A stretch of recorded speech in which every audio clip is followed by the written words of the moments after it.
All right, so we got a video here with Dr. John Campbell. I don't know if you heard about him. He was pretty popular during the pandemic of 2020. I think he still is. I'm pretty sure he's got like 2.78 million subscriber. Yeah, you might know him. If ever you know me, there's good chances that you know this guy. Anyway, he's going to talk about excess debts in Canada. Not a very fun subject to talk about, but I mean, there could be reasons. Usually it's no matter what's the reasons, I guess we should try to fight against it, and of course to try to have maybe more young people too, to take the place of everybody for the economy and for other social reasons. Anyway, let's get to the video. Welcome to this talk. It's late-ish on Friday the 19th of May. Now, I want to be looking at 4 days ago. ongoing excess deaths in the United Kingdom, Canada, and Australia today.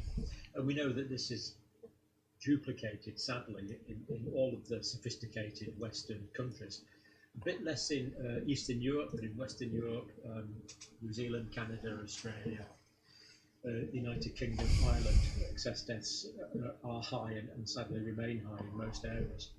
But before we do that, I just want to show you about the COVID symptoms. Now, the Zoe Symptom Tracker app, or the Zoe Health Studies it's now called, is still monitoring this. So very useful, showing that the symptoms in COVID, the vast majority of cases are incredibly mild, sometimes asymptomatic, often asymptomatic, and very common cold-like. Let's just run through those very briefly now. So 60.45% of people that get COVID that are testing positive, that percentage get a sore throat. So sore throat, yeah, it's pretty common. Makes sense. Yeah, that's one of mine. Like runny nose, just so classic common cold, like, isn't it? Just under 53. It's the same thing. Headaches. Again, common cold feature. Yeah. Almost half of people get COVID was quite weak for me, but this looks like a common cold. Cough without producing much phlegm, 46%. Hoarse voice, again, classic, 40%. Cough with phlegm, coughing up some mucus, 40%. Muscle pains. Yeah, that's hard. So well, can't we? Fatigue, dizziness, lightheadedness. That's what I had. It was yeah, that's what I had. I had actually both of them. Pretty much the only symptoms I ever had. Sore eyes, exactly as we get with a cold, swollen glands. Allergies. That is a more specific COVID feature again, but 18.65% getting that. Loss of smell again, common cold feature. Shortness of breath. More specific COVID. That's not good. 14.5% and nothing. I don't know if they're going to talk about the toes. Is he going to mention the toes? Earring. Yeah. Fewer getting fever. But of course, that's kind of low. Pretty much anything can give you. Well, that happens without anything. Yeah. And what about the toes? No, nothing about the toes. Now, this is. I guess it was just in my head. This is the orange line is non-COVID respiratory illness. Non-COVID illness.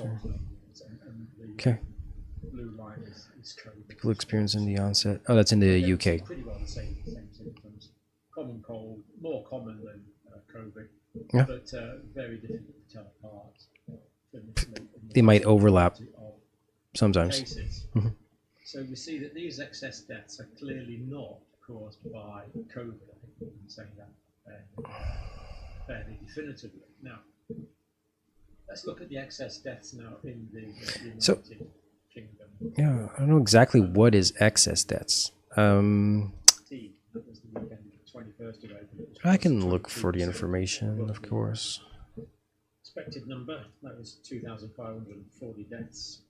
Week 17, it was 12.9% above the expected 1,569 deaths. Okay, well, he pretty much explains that they're like the percentage.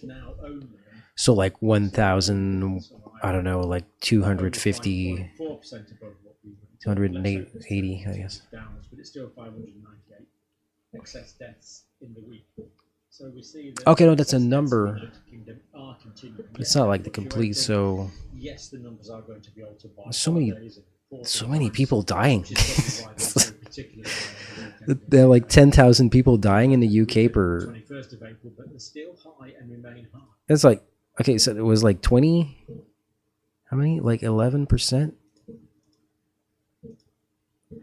So like 12.9% actually comes down to like 1,000.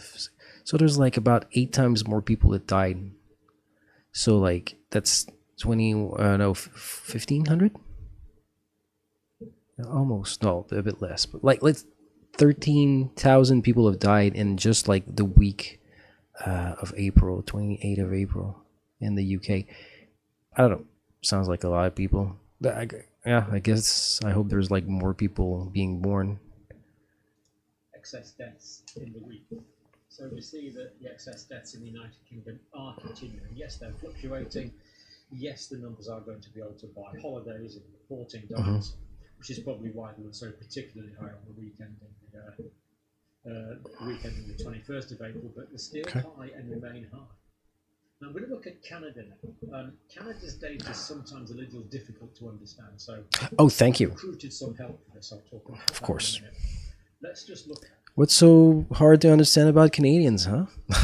Joking. It's the Canada data here. So this is Canada, both sexes. Number of deaths. All ages, basically excess deaths for the whole of the country. And this is going up to January 2023.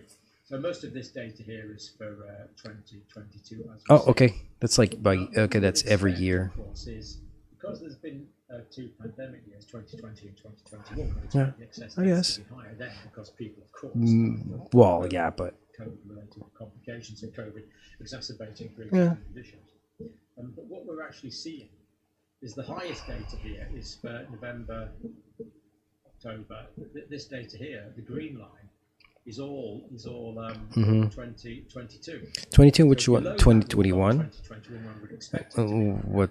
And below that we've got the purple line, which is 2020. This in the previous years, that's 2019. It's like We're seeing it 1,000. Most of. Well, it's a lot. It's like almost like 18% more people dying than before 2020. But what we're seeing from that graph is excess ongoing deaths, not specifically COVID related at all. Okay. In most cases. No, ongoing yeah. in Canada throughout 2022.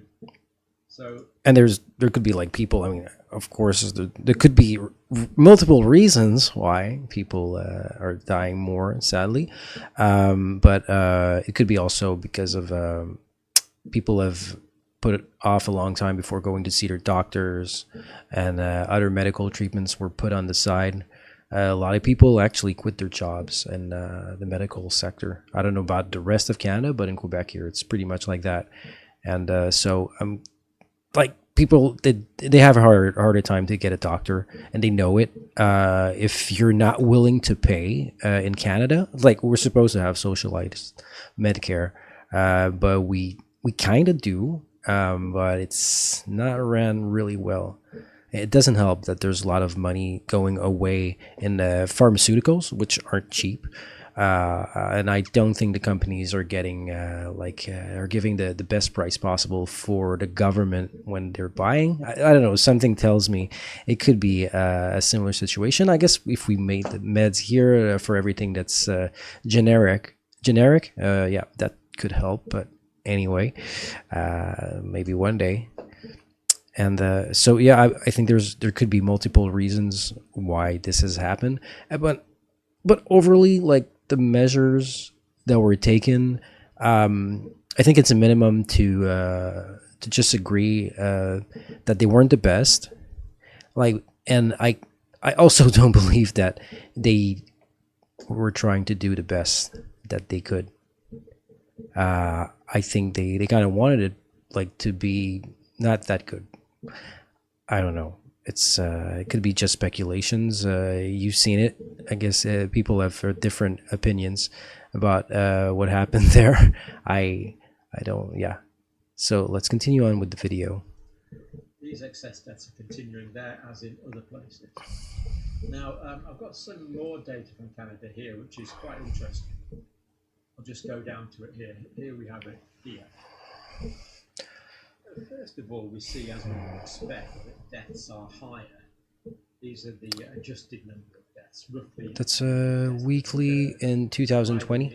Well, 2020, it's a pandemic. We would expect that. What?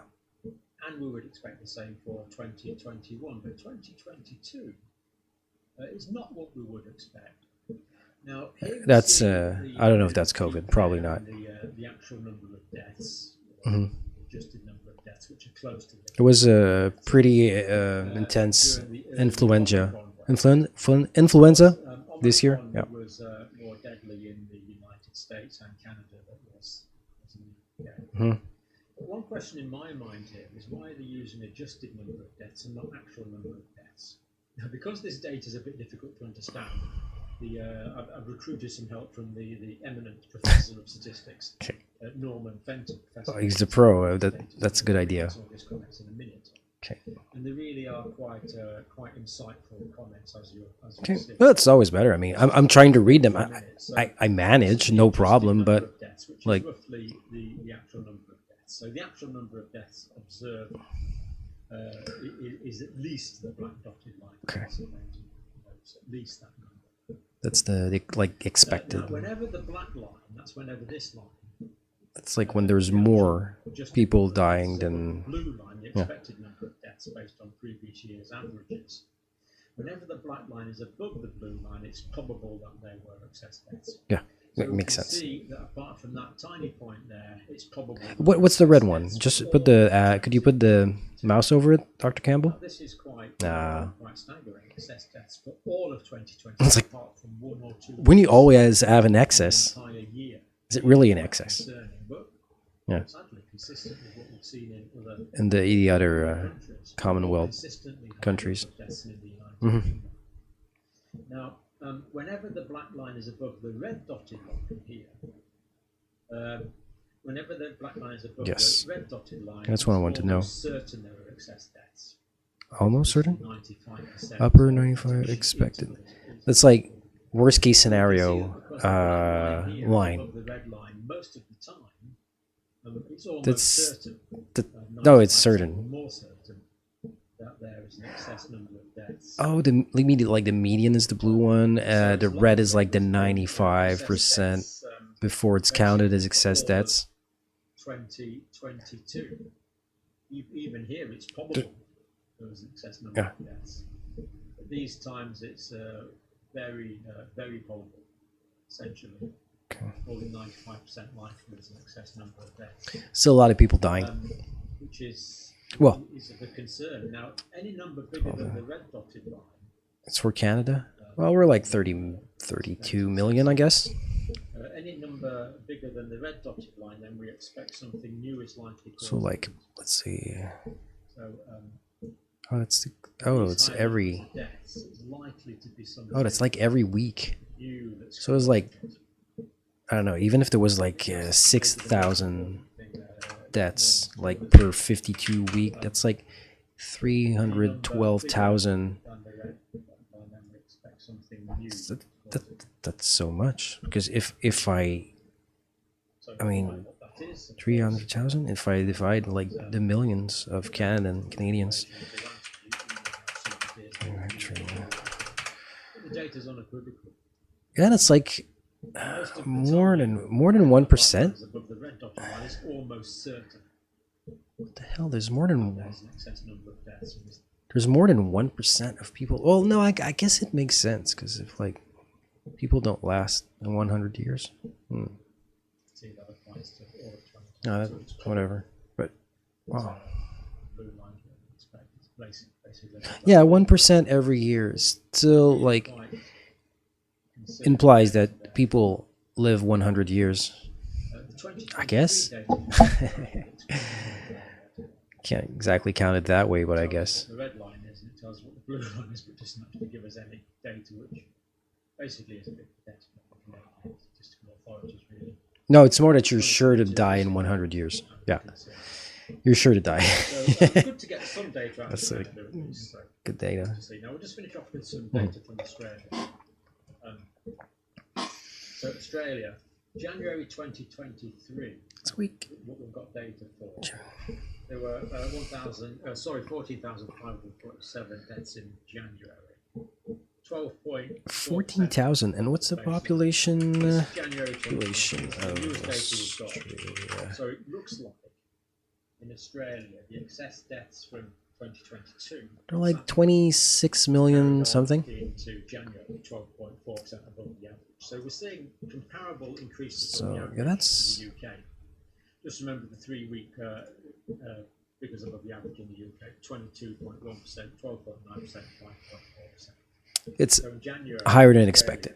being 12.4% above the previous year's average. Like 15,000 in January, but January is usually like the worst time of the year. Like, Oh well, they're in the southern we can't part really say this, of but the Earth, factors that are causing excess deaths and in Australia, I guess their causing winter excess deaths in the United Kingdom, their winter basically causing happens the same like percentage of increased excess deaths, yeah, okay. despite being 12,000 miles apart. Still 15,000. Like it was Yet the same thing 1,000 here. could well be causing. But we can't say it's the same thing, but we can say it's roughly the same number, same increase in excess deaths. Could be something of equivalently. There's actually less people in Australia dying per with the percentage that I did a bit earlier. Now, they do say it's 10.5% less than January 2022. But that's not surprising because as COVID came to Australia late. COVID-19 caused 213 deaths in February, down from 731 in January. So you can see the COVID deaths are well down. And January Probably. to December 2022, there was this is partly caused by. That's like in Australia, when But 190,000. overall, 15.3%. So like 26 above divided by 190. It's like 136. Excess deaths were 12.4 in January. Now we don't have more up-to-date data in that side. That So there's like for a couple of weeks, unfortunately. When there's still like 30% less people almost dying by population in Australia. That's a pretty large number. I would expect like pretty similar numbers, I guess, by like deaths by population. They might have a younger population. I guess they do, because it seems to be a lot. It was almost a 30% difference. People dying in Canada, and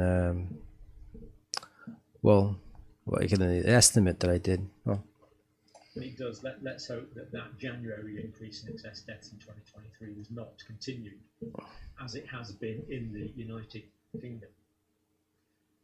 If it was the same factor or factors causing the increased deaths in the United Kingdom and Australia, then sadly, quite possible. yeah, The excess it is. deaths in Australia will continue.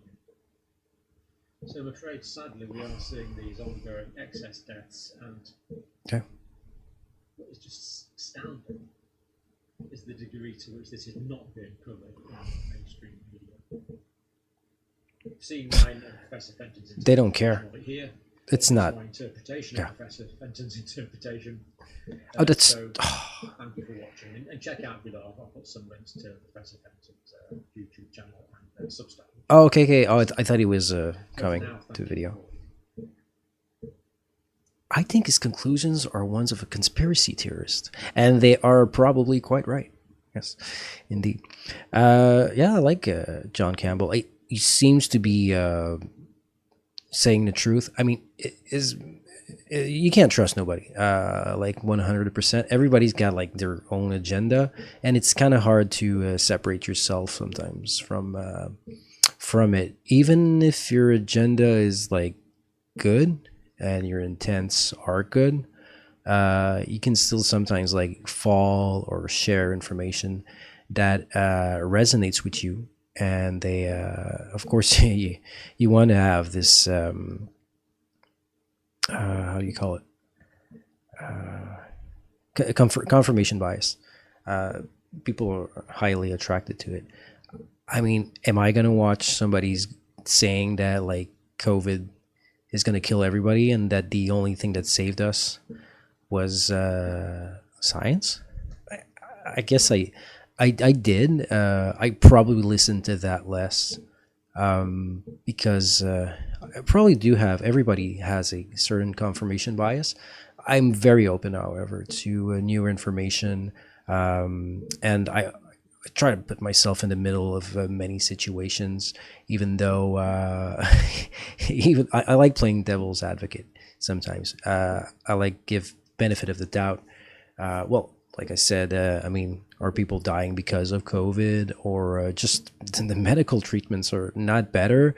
Service is worse, longer waiting times. They don't scan, I guess, as much. But I mean, if you're willing to give money, to pay money, yeah, sure. It's it's a good way of passing it in like in front of everybody. It's like kind of manageable, but it's pretty expensive. I don't know how much it is in other countries, but like here in Canada, I went to see a private doctor. Of course, I had a rendezvous really quickly. It took like it was just the day after. Good thing because I it's kind it can give you like anxiety to be feeling sick and especially like not knowing because when you see a doctor you probably don't know what's going on with you. Like we all have the internet and there are some times where you need to see a doctor and if you're you might as well it's a good thing because they're great to find out what you have usually. They can do the tests that we need. Not saying that they're like the way that they want to fix you or like mostly like just hide away the symptoms is actually the best thing for us. But on the other hand, I think that the medical system is like very good to find out what you're missing, what you're having. And well, anyway, sadly, I paid like I think tax included was like yeah we have taxes yeah a lot like 15 and over percent. It was $270 for a checkup that was took like 15 minutes let's say, and I went to see after that. I actually got a scan on the same day. That's pretty impressive.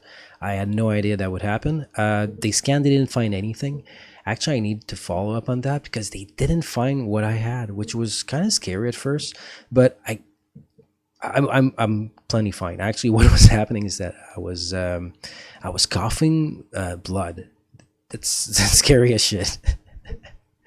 I don't recommend trying coughing blood. If you must, you need to. And I mean, I thought maybe I had something to the lungs. I don't know why I would, but I mean, you never know. It's very strange. Maybe something to the throat. And of course, you check on the internet and you can just put any symptoms you have. Obviously, you're gonna end up on cancer, like everybody does. And I mean, it might be true, but that's what happens, and it can give you a lot of anxiety to watch those symptoms. But it's still better to know than to not know, and figure out maybe there's something you can do that makes sense, a change in your lifestyle or something that like doesn't hurt you. It's like you might not want to, like I don't know, jump onto the occasion to stop eating gluten for example, and thinking it's gonna fix your problems when it's like barely. I don't know. It can be good for you, whatever. But yeah. So, oh, so yeah, I'm back to coughing blood, and I didn't sing that much. I didn't do a new song with some screaming in it. Not that I bleed when I scream. I'm okay, but yeah. So actually I figured out what happened. It's very very strange. You might never have this happen to you, and let's hope, because I also love pineapples, ananases. Yeah, yeah, that's what you say in French here. And so I just ate too much. It was very good. It was very good. Great price, $1.44. And I waited until it wasn't that green because I heard that well, pineapples can hurt you, and some people are like more allergic to them, and I guess I am, which is very sad because I love pineapple. I even like it on pizza, but don't tell everybody about that. No, no, it's good. I'll give you recipes one day. And yeah, actually, I ate so much that it made my throat bleed. It's more common for for the tongue to bleed actually, but it was it was actually very very scary situation. I feel kind of young to be having those tuberculosis symptoms, and I don't have tuberculosis, which is a very good sign also. And I haven't found anything. I've been okay. I think so. And so it was that. But now it's like, do I really want to eat pineapples? Like fresh, juicy, savory, amazing. Pineapples, not really. No, I need to get away from them. It's gonna be hard. I've been cold turkey for about like 4 or 5 weeks now on pineapples. I have taken pineapple juice. I'm sorry. I'll probably sin again, but less. Like everything in moderation, and pineapples too, which is yeah. So don't be on a deserted island just like surrounded with pineapples. Well, I mean, some people they might be all right, but it was like, hey, what's wrong with Phil? I don't know, man. He was like coughing blood. Oh, I guess it's normal. We've been eating pineapples, right? Yeah, it's true. We have been eating a lot of pineapple. No, so let's hope that never happens. So, all right. So, see you on the next one. Ciao.